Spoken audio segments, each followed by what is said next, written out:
Colombia por su tecnología y metodología. Tendrás la educación que tú querías. El foro ya está aquí, es para ti, está para mí, sí. Te acerca a la universidad para que vayas más allá. El foro ya está aquí, es para ti, está para mí, sí. Para que puedas progresar y así llegar. Hola, muy buenos días, apreciadas y apreciados estudiantes. Hoy tenemos nuevamente nuestro encuentro. Qué alegría saber que otra vez estamos juntos en aras de aprender más sobre la pedagogía infantil. Les contamos que en Bogotá está haciendo un sol increíble. Cuéntenos cómo están en cada uno de sus lugares para empezar a conversar, saber cómo están en sus lugares, en sus territorios. Porfa, empiécenos a mandar señales de humo, a ver, y pues para empezar a conversar, ¿cierto? Les contamos que obviamente hoy estamos teniendo aún dificultades con la plataforma, pero pues, precisamente como que se debe a la cuestión de que aún hay personas que se están inscribiendo, estamos todavía en la fase de inscripción de estudiantes, ¿cierto, Sofi? Hola, buenos días, Sofi. No nos saludamos. Sí. Buenos días, estimados estudiantes. Pues es un placer volverlos a acompañar en esta clase de pedagogía infantil, profesora Carolina.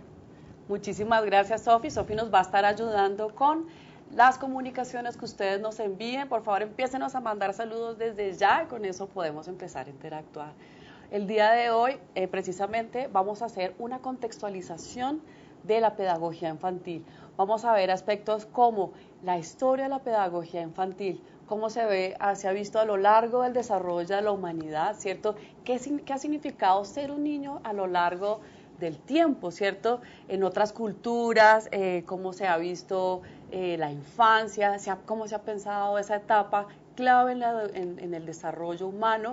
Y después vamos a ver otro material que nos va a mostrar unas grandes líderes en Colombia que se han dedicado a la educación de la primera infancia en un sentido de poder darnos un contexto para poder pensar a los niños hoy en día, ¿cierto? Entonces vamos a hacer ese recorrido de ver cómo se veían antes y cómo se ven ahora, cómo debe ser nuestro marco de pensamiento, lo que llaman el paradigma de pensamiento para poder empezar a meternos en la contextualización y en reflexionar de qué manera podemos acercarnos al conocimiento de los niños de una manera mucho más contextual, mucho más contemporánea, ¿cierto? Seguimos arrastrando muchas cosas del pasado y esa es la reflexión que queremos hacer hoy, ¿cierto, Sofi?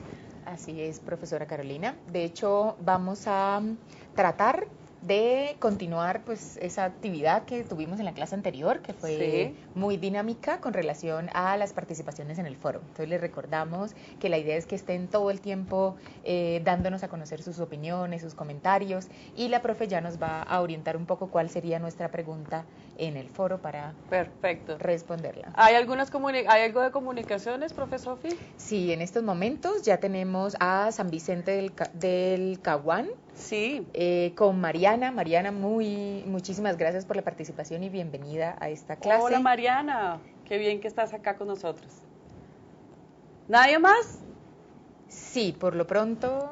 Mariana, bien Mariana. San Vicente del Caguán presente. Bien Mariana, va sumando puntos, bueno, súper. Entonces, vamos a comenzar la clase y para orientarnos vamos a pensar en esta pregunta. Como les conté, vamos a ver diferentes momentos históricos, culturales en la historia del mundo, de cómo se piensa la educación infantil. Y la pregunta es, ¿qué de la pedagogía infantil a lo largo de la historia todavía vemos en nuestras aulas, en lo que nos tocó a nosotros vivir también como niños y como niñas? Entonces, esa es la reflexión que vamos a hacer en el momento. ¿Qué de lo que se vieron en los diferentes momentos aún se ve, ¿cierto? Entonces, a ver, estoy buscando el video. Segundo. A ver, Sofi, ¿dónde quedó el video? Este es uno. Bueno, segundito que creo que no se puede abrir video por video. Básicamente, entonces vamos a abrirlo desde la carpeta. Qué pena este momentito, presentación de estos conceptos del niño. Ay, Dios. Historia, ese, ¿no? Es este, sí, qué pena la demora. Listo, entonces, en sus marcas listos fuera, toda la atención, por favor. Y en Egipto, la educación depende de la clase social y la formación se da para poder ser parte de la sociedad. El infante es considerado como el sucesor del padre en las clases altas, tal es el caso de los faraones y la nobleza. En el caso de las clases bajas, los campesinos, artesanos y esclavos son considerados como reproductores de oficio. En Grecia nace el concepto de educación liberal y de desarrollo integral de la persona, cuerpo-mente. Plutarco escribió la Educación de los niños, en donde enfatiza en la formación del carácter de los jóvenes y la importancia de conocer la individualidad de los alumnos. Se desarrolla la educación intelectual y la educación clásica, que trata de dar conocimiento de las leyes morales a través de la legislación de las obligaciones. El niño es considerado como proyecto de adulto, falto de cualidades a desarrollar para ser un ciudadano virtuoso. Cuenta con grandes carencias de carácter y voluntad. Se proyecta la imagen del hijo, prácticamente como propiedad de la familia o comunidad, y hay sometimiento por parte de ellos. Existe una ausencia de sus derechos. Algunas leyes para los infantes de Grecia: poder de disposición de la vida y la muerte, posible venta para esclavos, derecho de corrección, esto es violencia, validez de adopción por parte de otra familia, designación de un tutor, dar y modificar nombre y derecho a repudiarle. En Roma, la aculturación griega fomenta la virtud por medio de los valores. El niño es sometido a la potestad del pater, conocido como el único integrante de la familia con plena capacidad de obrar, y este se mantiene sujeto a la decisión del patriarca, ajeno a la sociedad y a la familia. Algunos aspectos relevantes son: nacen leyes en Roma, como la ley Atilia, que busca la intervención para la asignación de un tutor. El infante tiene la posibilidad de ser expuesto. Sería educado para ser esclavo y ajeno a la sociedad y a la familia. El niño no tiene derecho a la vida, ya que está sometido a la voluntad del padre, lo que implica un crecimiento del infanticidio. La infancia permanece en sombras. La educación recae sobre el padre, el cual debe educar al niño en virtud. El infanticidio es catalogado como un delito. La Iglesia empieza a presionar para que se promulguen leyes que evitasen los males de los niños, incluido el aborto. Se sigue considerando al niño como una posesión. Desaparece por completo la idea de educación liberal. El objetivo de la educación es preparar al niño para servir a Dios. Hay un sometimiento completo por la autoridad de la Iglesia. Los niños eran como adultos en miniatura, sin rasgos ni vestidos de infantes, conocidos como homúnculos o niños en miniatura. La organización religiosa y militar da origen a los niños de las cruzadas. Comienzan a aparecer representaciones pictóricas de niños en tres formas típicas: ángeles, el niño Jesús y niños desnudos. Nace levemente un sentido de ternura y compasión. Esto indica la capacidad de reconocer las necesidades de los niños por parte de algunos padres. Sin embargo, predomina una concepción ambivalente. El niño es considerado como un ser rebelde y por tanto se encierra en cuartos oscuros para ser castigados. Se elimina la educación física, pues al cuerpo solo se le da castigo y disciplina. Resurgen muchas ideas clásicas sobre la infancia. Se produce un auge en las observaciones de niños que revelan un nuevo interés por el desarrollo infantil. Erasmo manifestó cierto interés por la naturaleza infantil. Luis Vives expresa su interés por la evolución del niño, por las diferencias individuales, por la educación de anormales, por la adaptación de la educación a distintos casos y niveles. Comienza a configurarse la ternura en función de la infancia. Existe un sentimiento que contrapone dicha con la severidad que supone la educación. Principios de organización educativa y científica. Nace el niño escolar. El traspaso de la educación tiene como objeto integrar al niño, así como potenciar el desarrollo de sus capacidades. La escuela pasa a ser un lugar propio de los niños y jóvenes, diseñado exclusivamente para ellos. Los niños adquieren valor en sí mismos. Rousseau de Mille propone un sistema educativo que permita al hombre natural convivir en una sociedad corrupta. El niño es bueno por naturaleza. Los niños deben ser niños antes que hombres. El modo de vestir se diferencia del atuendo de los adultos. Surge una revolución afectiva. La muerte infantil llega a ser intolerable. Se le considera un adulto incompleto al niño. Se le maltrata psicológicamente sometiéndolo a una dura disciplina. Existe una confusión entre la concepción de infancia como hecho biológico natural y como hecho social. La infantilización y la escolarización, dos fenómenos paralelos. Nacen ideas innovadoras de pedagogos y filósofos. Las más importantes son la de Pestasoli, que dice que los niños aprenden a partir de la práctica o la observación por medio de los sentidos. No estaba de acuerdo con los maltratos corporales. Tiedemann hizo su observación con su propio hijo acerca de sus comportamientos y capacidades. Froebel promueve la idea del kindergarten. Se puede decir que el estudio científico del niño empieza a la segunda mitad del siglo XIX. Sin embargo, no hay todavía una concepción unificada de la infancia y de la educación. Se empleó la responsabilidad del Estado ante los hijos ajenos. Los poderes públicos empezaron a pensar en los niños como tales, con necesidades. Socialización del siglo XIX hasta mediados del siglo XX. Con las llegadas de las guerras y la revolución industrial, el niño es considerado mano de obra barata. Se trata como un bien que se puede explotar. La infancia es plena y explícitamente reconocida como periodo con sus propias características y necesidades. El niño, como persona, con derecho a la identidad personal, a la dignidad y a la libertad. Los padres deben esforzarse en una crianza no dirigida a formar hábitos ni a corregir, sino a aportar todo lo necesario para el pleno desarrollo del niño.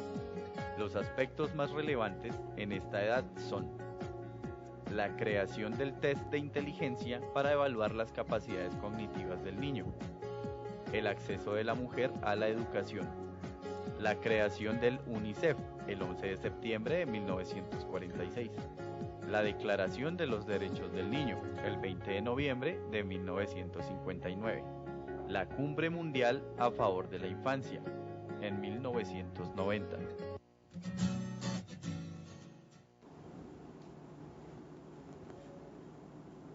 Bueno, ¿qué tal les pareció el video?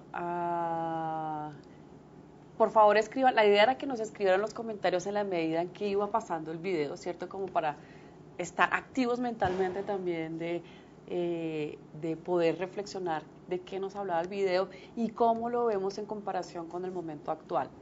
Entonces, por favor, hagamos las preguntas de una vez o los comentarios de qué vemos en la historia de la educación infantil o del concepto del niño, aún vemos hoy en día, ¿cierto? Entonces, vimos desde la antigüedad, ¿cierto? Desde Egipto antiguo, cómo el niño no era pensado tanto como un niño, sino que era pensado también como un esclavo para que estuviera a la orden del faraón.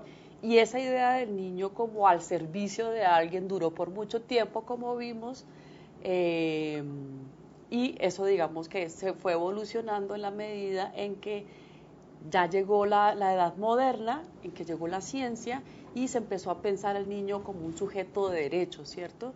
Como un niño que es capaz de pensar, de tener sus propios desarrollos, su propio lugar en la sociedad, que eso fue una cuestión fundamental para poder empezar a pensar sobre cómo se puede ayudar al niño a través de la educación, ¿cierto? La educación como una mediación, una herramienta de mediación para que el niño pudiera evolucionar sus propias capacidades. ¿Tenemos algunos comentarios? Sí, de hecho Silvia en San Vicente del Caguán. De hecho San Vicente del Caguán siempre ha sido uno de los centros de atención supremamente activos, ¿no, profe? Excelente, excelente ese aporte. Muy bien, en San Vicente del Caguán Silvia nos dice que efectivamente todavía se ven en las aulas maestros que creen que los niños aprenden de manera mecánica, ¿no? Que no utilizan estrategias pedagógicas, que no entienden que el mundo ha avanzado y que las generaciones que tenemos son muy diferentes y que efectivamente todavía el maestro sigue siendo esa figura de autoridad, esa figura adulta, en el que se cree que el niño no sabe mucho y entonces él es el que va a enseñar. Exactamente. Entonces, muy bien, Silvia. Muy bien, Silvia. Bueno, ¿qué más comentarios tenemos? A ver, muchachos y muchachas. Tenemos también ahorita aumentó muchísimo la participación. Bienvenidos todo el Centro de Atención de Huesaco en Nariño. Sí. Está Ipiales, está San Vicente del Chucurí, está Río Sucio, Caldas, está Chigorodó. Tenemos una sintonía bastante amplia hoy. Muy bien. Qué chicos. bien, excelente. Excelente. ¿Hay algunas reflexiones sobre el video, Sofía? En este momento, bueno, no, todavía estamos esperando. Vamos, ánimo a participar, que es interesante poder conocer las opiniones de ustedes frente a cómo, a pesar de, así como nos los mostró el video, cómo a pesar de las diferentes épocas y las concepciones del niño en diferentes épocas, hay elementos que permanecen, ¿no? Exactamente. Entonces, como mencionábamos al principio, lo que se busca es hacer esa reflexión para sacudirnos de como conocimientos heredados, obviamente que todos tenemos en nuestro disco duro, porque fuimos educados por nuestras madres y nuestros padres y asimismo de generación en generación. Entonces, esas de lo que precisamente necesitamos reflexionar para que nuestra práctica sea una práctica mucho más consciente, mucho más considerada en relación a cómo estamos entendiendo el niño. Entonces, Ángela en Cumbal dice, me llamó mucho la atención la afirmación de que el niño debe ser niño antes que ser hombre. Exactamente, sí. Ese es un concepto clave que se logró en la época también bueno, los griegos también tenían ese concepto y ya después cuando se empezó a evolucionar la ciencia y el conocimiento por el mundo y el ser humano, eso fue un aspecto fundamental, pasar de pensar que el niño era un esclavo que estaba al servicio de alguien a un niño que era como un adulto en pequeñito, ¿cierto? Pero que se trataba como un adulto. Al concepto de pensar que los niños están en otro momento evolutivo. Así es, así es. Y dice excelente aporte. Que de hecho, Ángela dice, y eso es importante para nuestra profesión. Claro, pues totalmente, evidentemente Ángela. Uno tiene que entender que los niños tienen sus formas de pensar, sus formas de sentir, exacto, construyen la subjetividad de una manera distinta a un adulto, ¿no? Exacto. No es un adulto en miniatura. Es efectivamente un niño con sus derechos, con sus formas de pensar y ante todo como maestros lo que esperamos es que puedan realmente respetar lo que significa ser niño, ¿no? Que no es fácil además en estas sociedades, profesora. Exactamente, Carolina. En este momento siguen habiendo como bloqueos mentales en cuanto a qué se debe esperar de un niño y cómo se debe abordar estos niños y estas niñas a partir de su momento evolutivo. Entonces, es definitivo que sí se debe trabajar ese concepto, ¿cierto? Así como ha pasado a lo largo de la historia, que ha sido una evolución de ese pensamiento según el contexto, ¿cierto? Dependiendo de en qué estado estaban políticamente, culturalmente, así mismo se veía el niño, como dentro de su propio contexto. Hoy, 2019, ¿cierto? ¿De qué manera es la mejor forma de pensar a esos niños? Entonces ya afortunadamente ha habido una evolución al respecto y ese concepto se centra en que los niños son sujetos de derecho, como dijimos anteriormente. Este concepto lo ha trabajado también mucho el Ministerio de Cultura y ha desarrollado bases fundantes para poder establecer de qué manera la pedagogía se debe acercar a los niños y a las niñas, ¿cierto? Entonces, los niños, como vemos acá, lo que buscan es la exploración del medio de la educación inicial. Las niñas y los niños están inmersos en un mundo que les genera curiosidad, ¿cierto? Donde pueden construir conocimientos. Ya pasó la época en que se pensaba al niño como decía Locke, uno de los psicólogos más antiguos, que el niño venía como una tabla en blanco. ¿Te acuerdas de ese concepto, profesor Sofi? Como una tabula rasa, de la hecho. La tabula rasa, exactamente, sí, como que venía limpia, y lo que hacíamos los adultos y los educadores era empezar a grabar desde ceros. Para nada, por el contrario, los niños están llenos de conocimiento que vienen de parte genética también, como una predisposición biológica que se ha dado a través de la evolución de los humanos, y por otra parte está todo ese aspecto de lo que le puede ofrecer la cultura. Entonces, ahí vemos que definitivamente la exploración es la base del aprendizaje infantil, ¿cierto? Porque definitivamente, como lo decíamos anteriormente, los niños son investigadores naturales y de esa manera van conociendo al mundo, van conociendo de qué manera se pueden relacionar con otras personas, de qué manera se pueden relacionar consigo mismos, y en esta medida se van desarrollando todas sus dimensiones que hablamos la primera clase, ¿cierto? La dimensión psicológica, la dimensión cognitiva, la dimensión física y la dimensión emocional. Esas dimensiones son claves y obviamente todo es marcado dentro del desarrollo individual y el desarrollo social. Hay una participación que va muy ligada, profe, a lo que usted está trabajando en estos momentos, Sí. Y es de Fernanda González y Marcela Vaca en Ipiales. Excelente. Muchísimas gracias por la participación. Marcela y Fernanda lo que dicen es que efectivamente la pedagogía clásica entendía que los niños eran esclavos y que por ende era pues el trabajo forzoso lo que primaba en ese momento, y que eran tratados como adultos, y las formas de educarlo era a través del castigo y de la amenaza. Exactamente, pero reflexionemos, excelente aporte, Fernanda. ¿Qué ha pasado con el castigo y la amenaza? ¿Tú crees que ya evolucionó, profe Sofi? No, estamos igual, ¿no? Intentamos como educadores ahora afianzar la idea de la pedagogía positiva, que llamamos, ¿no? Sí. Sustentado en las potencialidades del niño, pero evidentemente como educadores nos hace falta muchísimo más tratar de entender un poco en qué momento, como usted decía, profe, evolutivo está el niño. Exacto. ¿Sí? Para entender sus necesidades, para entender sus intereses, y aún las falencias que tenemos en el aula es que seguimos manejando la idea del castigo y la amenaza, ¿no?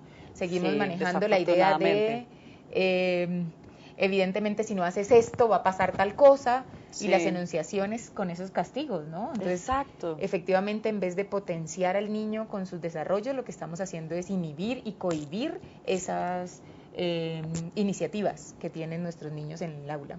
Exactamente, porque no se trata de dejarlo ser libremente, ¿cierto? Hay que respetarles obviamente su individualidad, su libertad de explorar, como hablábamos acá, como la exploración como base del aprendizaje y de la enseñanza también, eso es de doble vía, ¿cierto? De qué manera yo como pedagogo o pedagoga puedo ofrecer ambientes ricos en la exploración para que el niño desarrolle la observación, ¿cierto? De qué manera se puede encontrar con el mundo a través de los colores, las texturas, los olores, los sabores, el sonido, todos esos elementos que hacen parte del mundo físico que nos rodea, ¿cierto? Esta es la mejor manera de aprender, que es como hacen precisamente los investigadores. Y precisamente en aras de permitir esa observación es muy importante trabajar, poder enfocar esa actividad, ese comportamiento y esa atención de los niños hacia esto.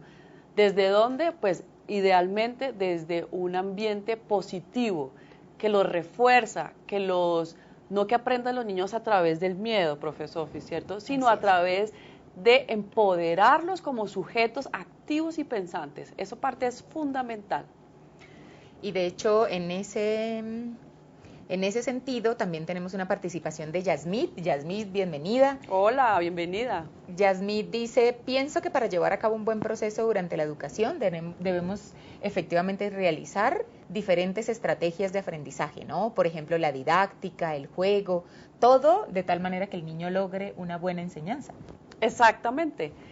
Después abordaremos el tema de la didáctica, que es fundamental para pensar la pedagogía, porque la didáctica lo que nos habla es sobre esa metodología, de cómo le vamos a acompañar a ese niño en el conocimiento, en el desarrollo de su conocimiento, de una manera que sea amigable, ¿cierto? Que sea cercana a sus intereses, cercana a sus gustos, y cómo es ese proceder, ¿cierto?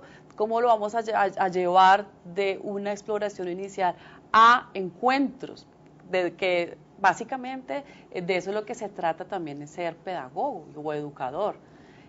No se trata de yo enseñar conocimientos a alguien, sino cómo puedo hacer ese acompañamiento, que es fundamental para que los niños desarrollen sus propias capacidades de reflexión, ¿cierto? De análisis, que empiecen a comparar tamaños, pesos, diferencias, similitudes. Si no dejamos ese espacio para que se desarrolle eso en los niños, va a ser bastante difícil que lo desarrollen después, pues como sabemos, esta etapa inicial que va desde los 0 hasta los 5 años es fundamental para que los niños desarrollen estas capacidades que le van a servir como base cognitiva para poder entender y procesar el mundo y la información de allí en adelante.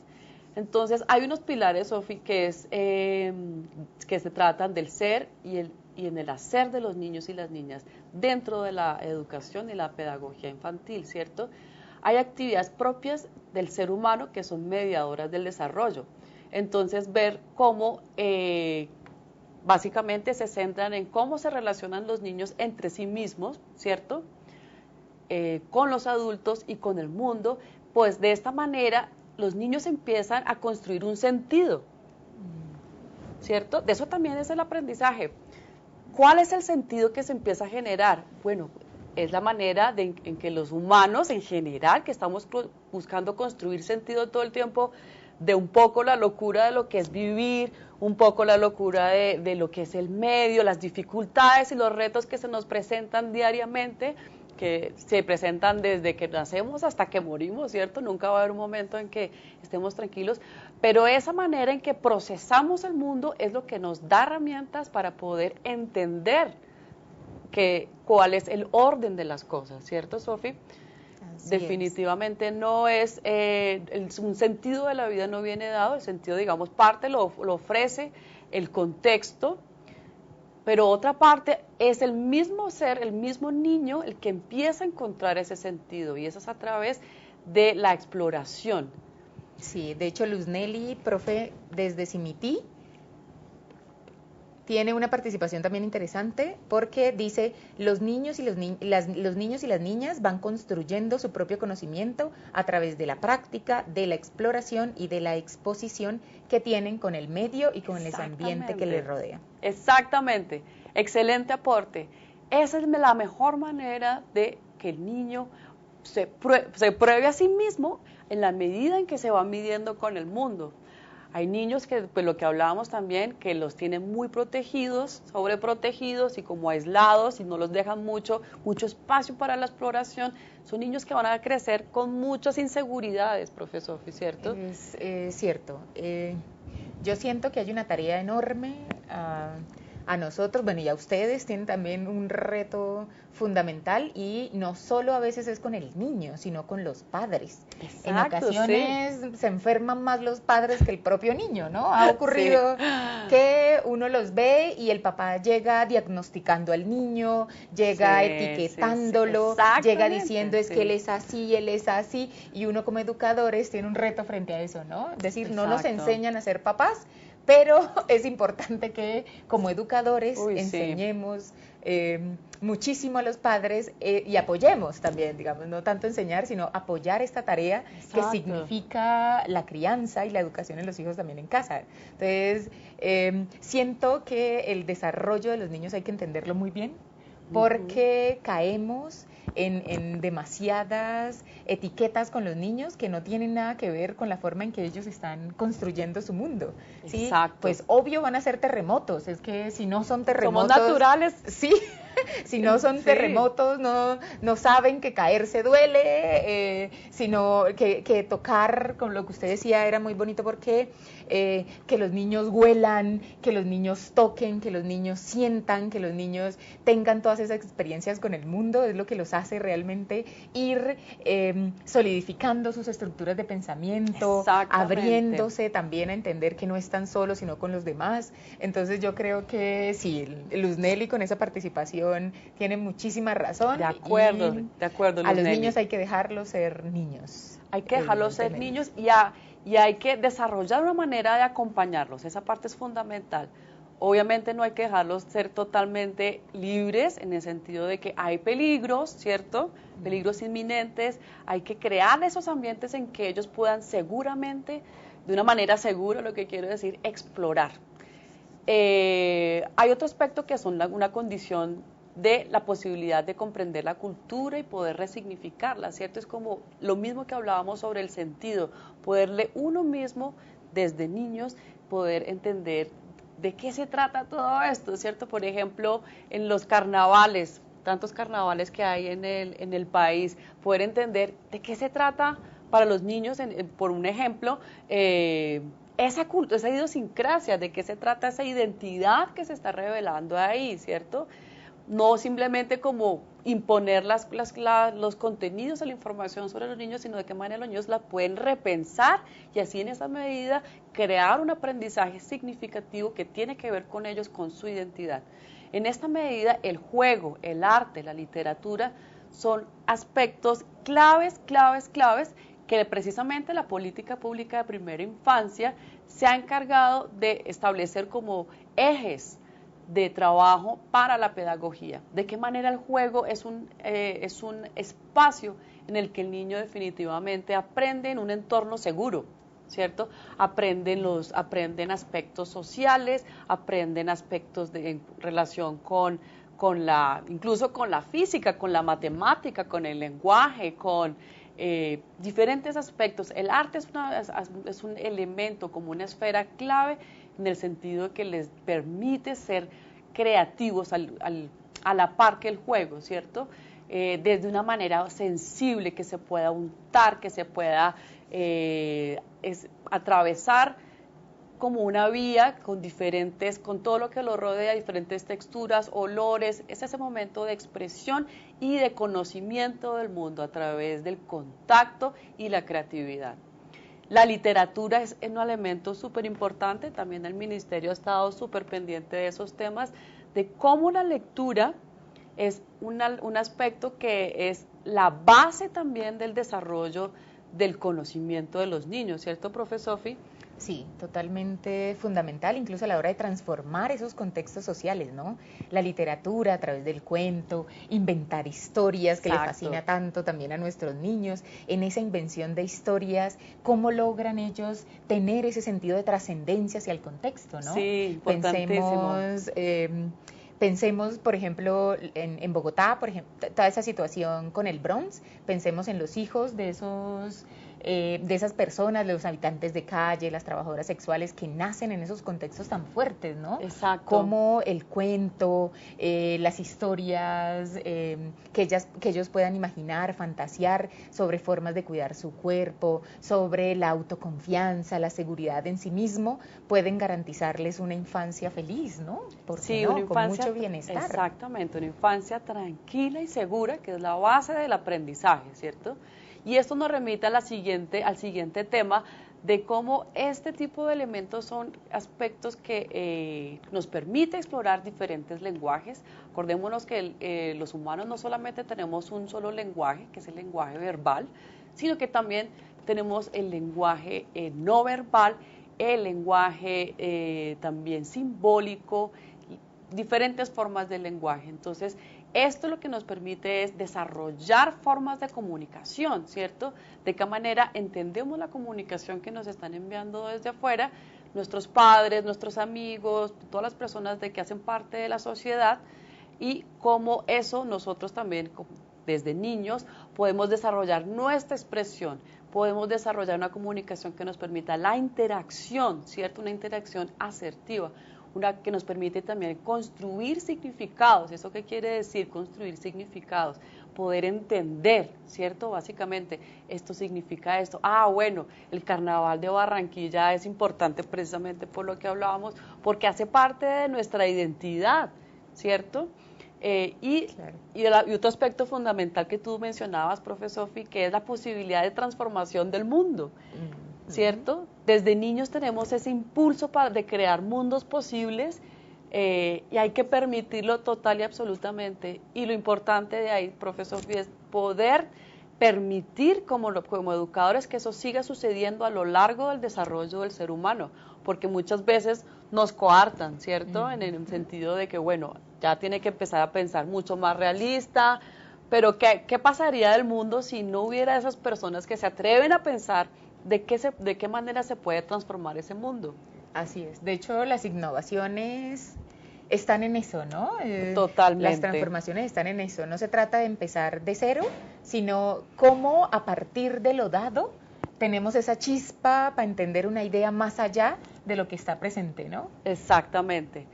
Entonces, bueno, estas son como ideas generales. Me gustaría, ya yo creo la próxima semana, según nos comunicaron, ya la plataforma de nuestra aula va a estar ya en perfecto estado.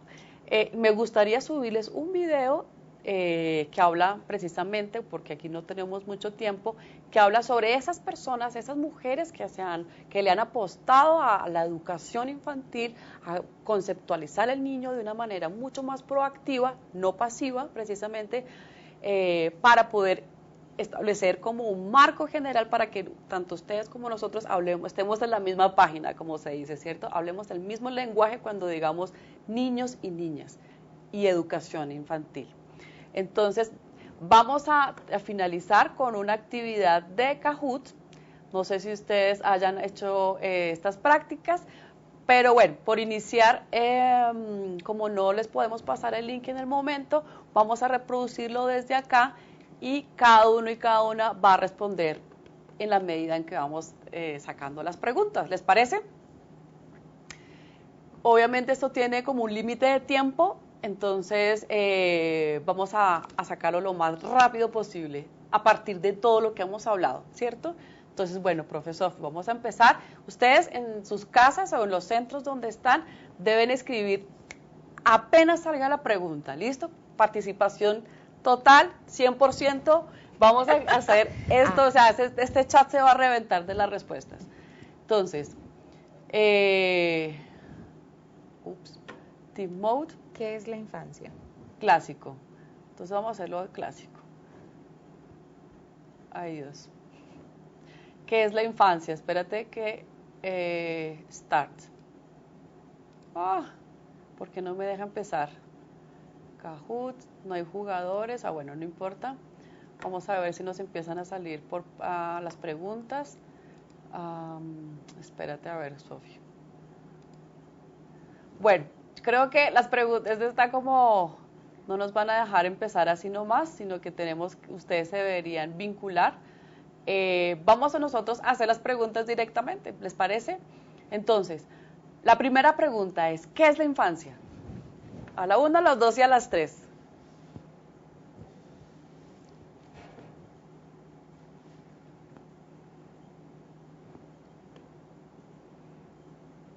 Chan. Esperamos las respuestas de cada uno y cada una.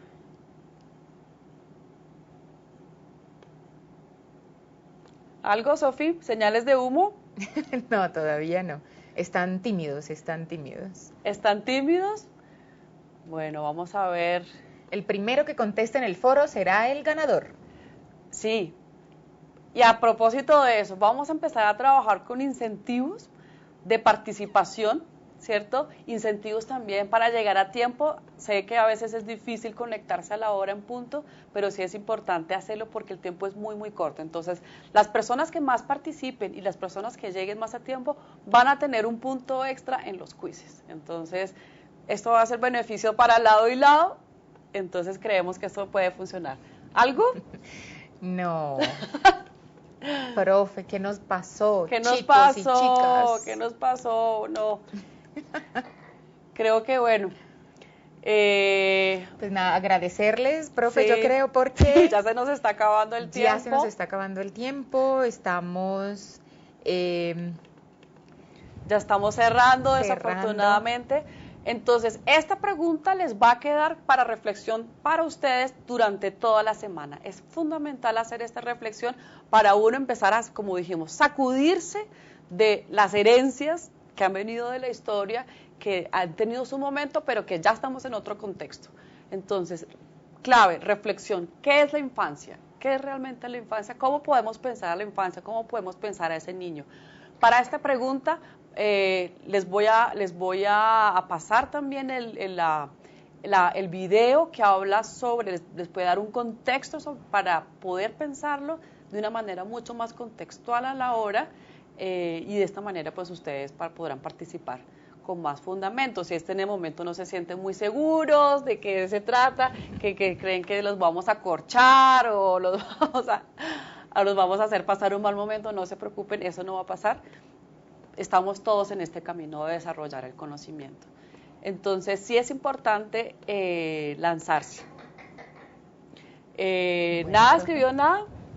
No. ¿Un rayito de luz de esperanza? Sí, el CAU de Santa Rosa también está como en consonancia con nosotros y dice que la idea es incentivar a los educandos a hacer la exposición creativa, llamativa, de tal manera que nuestros futuros educadores estén con nosotros. Vale, perfecto. Listo, entonces con esto ya cerramos. Les damos muchas gracias por estar. Muchas gracias a las que participaron. Ningún chico participó, Muchas ¿no? gracias. Las muchachas fueron las que se llevaron por delante el liderazgo en la participación. Sí, Bueno, así es. entonces estamos comunicándonos y bueno, gracias a todos y a todas. Buen día. Buen día, gracias.